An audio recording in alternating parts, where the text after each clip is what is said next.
राजा भीष्मक ने सभा को बुलाया है और सभा में सभी दरबारी बैठे हुए हैं। अब तो प्रश्न कर दिया राजा भीष्मक ने कि जितनी भी यहाँ दरबारी बैठे हुए हैं, हमारी बेटी है रुक्मिणी, वो शादी के योग्य हो गई है।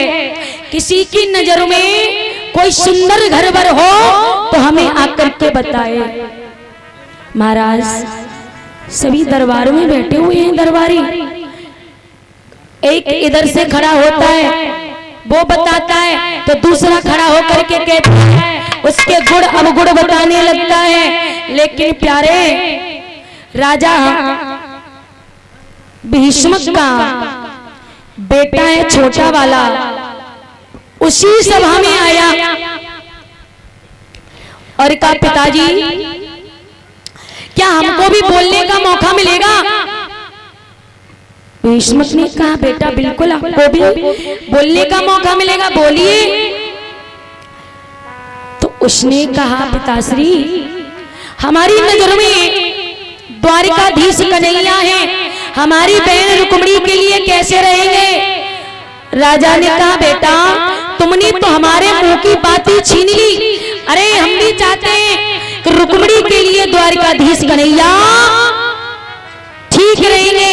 एकदम से कहा तालियां बजा दो। और जैसे तालियां बजाई गई, रुक्म के कानों में आवाज पड़ी और पहुंचा है पिताश्री ये तालियां क्यों बजाई जा रही हैं? बोले बेटा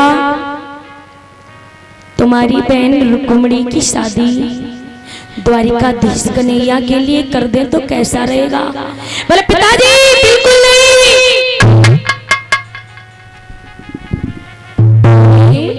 कैसे सोच लिया? द्वारिकाधीश के लिए, उस ग्वाला के लिए जो कल तक माखन चुरा चुरा करके खाता रहा, गोपियों के चीर चुराता रहा, और भला उसके साथ हम अपनी बहन की शादी करेंगे? बिल्कुल नहीं। फिर हमारा साला है, हमारा साला है शिशुपाल, उसके साथ हम अपनी बहन की शादी करेंगे, चाहे कुछ भी हो जाए। शादी होगी तो हमारे साले शिशुपाल के साथ, वरना रुक्मिणी आंगन में कुंवारी घूमेगी। शादी होगी तो हमारे साले शिशुपाल के साथ होगी। पिताजी आज जैसे ही इतनी बात कही है प्यारे, तो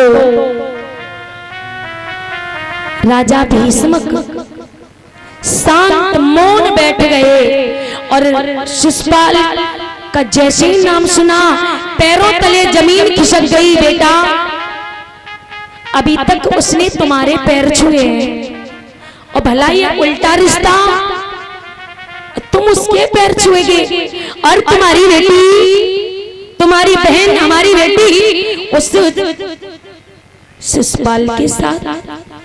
बोले पिताजी हमारी बात सुनो। और बोला है, क्या कहने लगा है?